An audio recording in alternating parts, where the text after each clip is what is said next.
Assalamualaikum warahmatullahi wabarakatuh.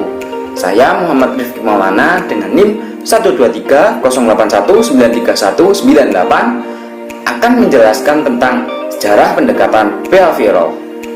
Pendekatan behavioral muncul akibat adanya penolakan terhadap aliran strukturalisme.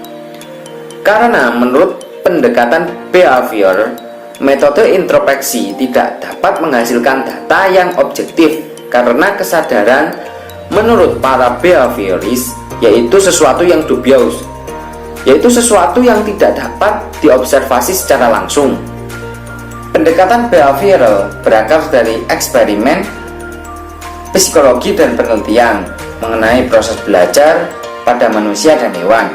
Pada tahun 1960, pendekatan ini belum dapat diterima dalam ranah psikologi, sosial, pendidikan, ataupun psikiatri. Akan tetapi pada tahun 1970, pendekatan behavioral ini digunakan secara luas dalam bisnis, industri, pengasuhan anak, meningkatkan penampilan atlet, dan lain-lain. Pendekatan behavioral di Rusia dipelopori oleh Ivan Pavlov. Hampir bersamaan dengan itu, di Amerika muncul pula tokoh behaviorisme yakni John B. Watson. Poin penting pendekatan ini yaitu perilaku yang dimunculkan oleh seseorang, di mana pendekatan ini melihat segala bentuk masalah yang ada di dalam diri seseorang mulai dari tingkah laku tanpa mengaitkan terhadap konsepsi-konsepsi kesadaran dan mentalitas. Berikut adalah beberapa ahli dalam pendekatan behavioral. Yang pertama yakni Ivan Petrovich Pavlov pada tahun 1849 sampai dengan 1936. Dia menghasilkan teori yakni classical conditioning. Dia menggunakan anjing sebagai objek penelitiannya dan dia mengatakan bahwa jika anjing dikasih rangsangan secara berulang-ulang, itu akan menghasilkan reaksi pada anjing tersebut. Pendekatan yang diciptakan oleh Ivan Petrovich Pavlov yakni biasa disebut dengan psikologi refleks. Pendekatan yang lebih menekankan pada berbagai hal yang berbentuk perilaku sebagai refleks. Yang kedua yakni Edward Lee Thorndike pada tahun 1874 sampai dengan 1949. Hasil karyanya yang paling viral atau terkenal yakni adalah penelitian tentang psikologi binatang serta teori belajar trial and error. Konsep yang dikembangkannya yakni menekan pada aspek fungsional, perilaku, yaitu proses mental dan perilaku terhadap lingkungan. Yang ketiga yakni John Brodus Watson atau J.B. Watson pada tahun 1878 sampai dengan 1958. Menurut J.B. Watson, perilaku yang dipelajari adalah perilaku yang dapat kita amati, bukan kesadaran, karena kesadaran adalah sesuatu yang dubious atau tidak dapat diobservasi. Metode yang dikembangkan oleh J.B. Watson lebih menekankan pada kajian tentang binatang dan anak-anak, seperti kajian yang dilakukan dalam pengkondisian fobia atau rasa takut. Yang keempat yakni Burrhus Friedrich Skinner atau B.F. Skinner pada tahun 1904 sampai dengan 1990. Dia adalah tokoh pengkondisian operan atau operant conditioning.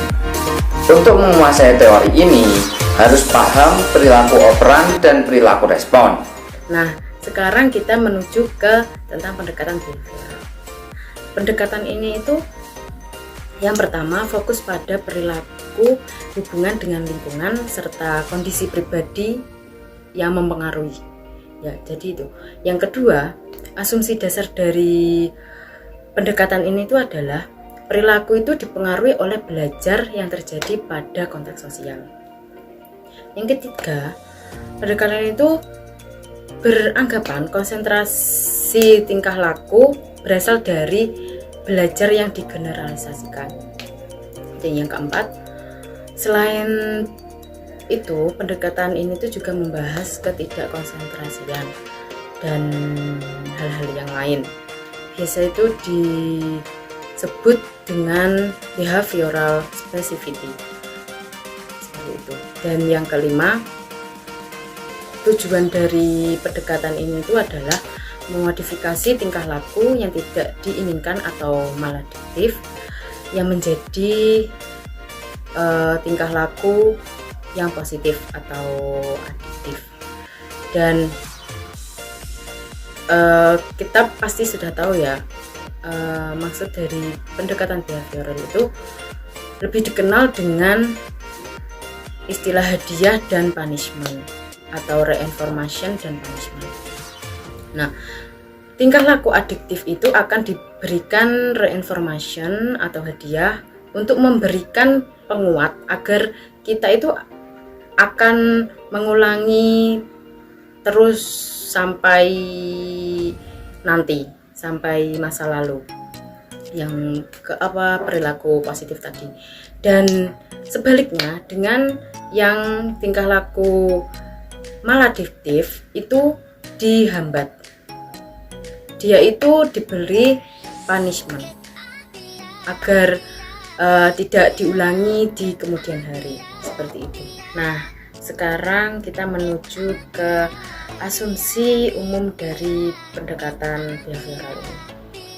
Yang pertama, tingkah laku dapat diukur itu adalah pokok utama dari psikologi klinis.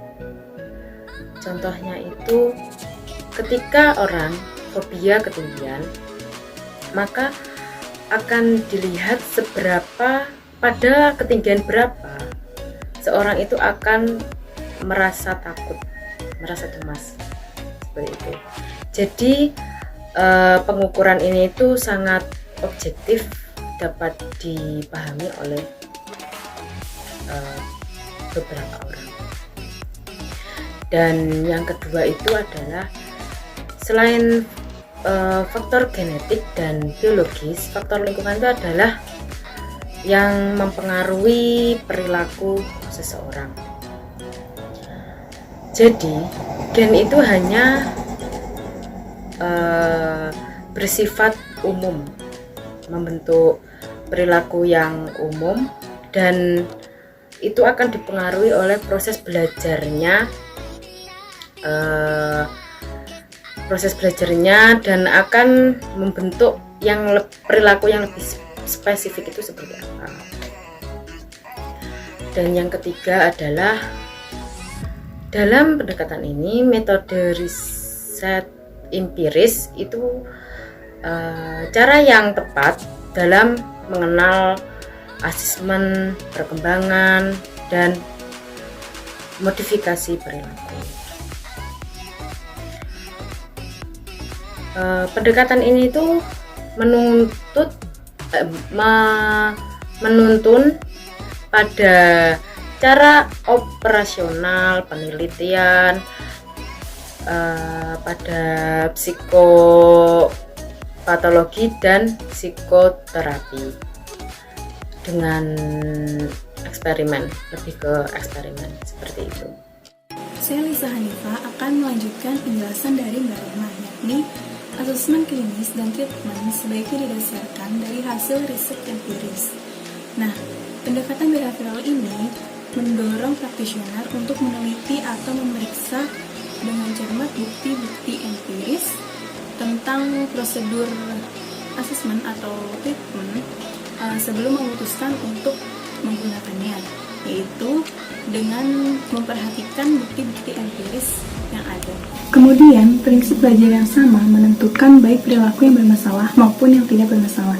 Oleh karena itu, asesmen klinis dirancang untuk menentukan bagaimana sih permasalahan klien saat ini yang sudah dipelajari. Kemudian bagaimana perilaku yang dapat dipertahankan agar lebih adaptif. Nah, belajar dapat direncanakan atau didesain secara individual dengan kondisi individu. Kemudian ada 3 versi dari pendekatan behavioral, yaitu operant conditioning, classical conditioning, dan sosial atau kognitif. Nah, yang pertama ini yaitu operant conditioning.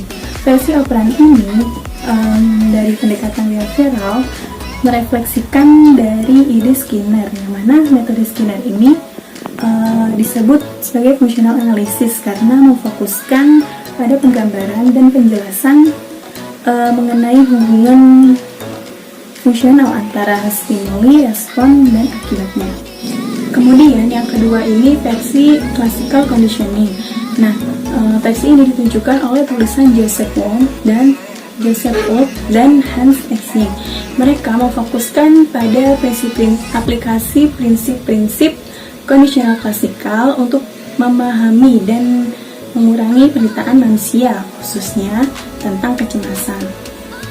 Social learning berfokus pada proses kognitif dalam perkembangan, pemeliharaan, dan perubahan perilaku.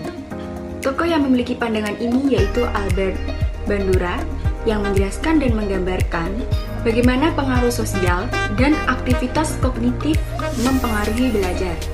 Ciri utama dari teori Bandura ini adalah perhatiannya pada belajar observasional. Dalam pandangan ini, perilaku tidak hanya berkembang secara langsung melalui observasi maupun gambaran tentang dunia.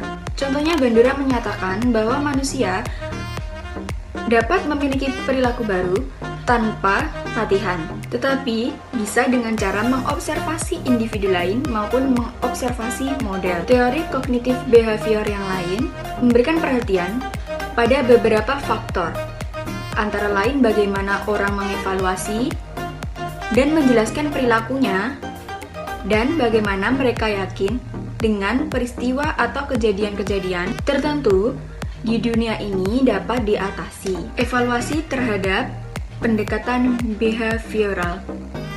Pendekatan ini sangat banyak mendapat dukungan karena memiliki nilai pandangan mengenai perilaku manusia secara ilmiah. Nilai-nilainya antara lain yaitu, pendekatan ini mampu mendefinisikan konsep secara operasional. Kedua, pendekatan ini mampu mengaplikasikan prinsip-prinsip belajar permasalahan yang ada berdasarkan penelitian laboratorium dan sifatnya yang empiris. Kritik terhadap pendekatan behavioral. Pertama, kognitif behavioral ini dibanding dengan pendekatan yang lain kurang memberi perhatian pada pengalaman subjektif, genetik, fisiologis, dan pengaruh-pengaruh perilaku yang tidak didasarkan oleh proses belajar. Yang kedua, penjelasan fobia dan hubungan stimulus-respon pada prinsip-prinsip belajar tidak cukup kuat menjelaskan proses internal yang lebih kompleks. Ketiga, prinsip belajar yang menjadi dasar pendekatan ini masih sangat diperdebatkan. Yang terakhir, pendekatan behavioral ini dianggap bukan ilmu pengetahuan yang unik atau sejelas sebagaimana yang diharapkan oleh pengikut teori pendekatan behavioral tersebut.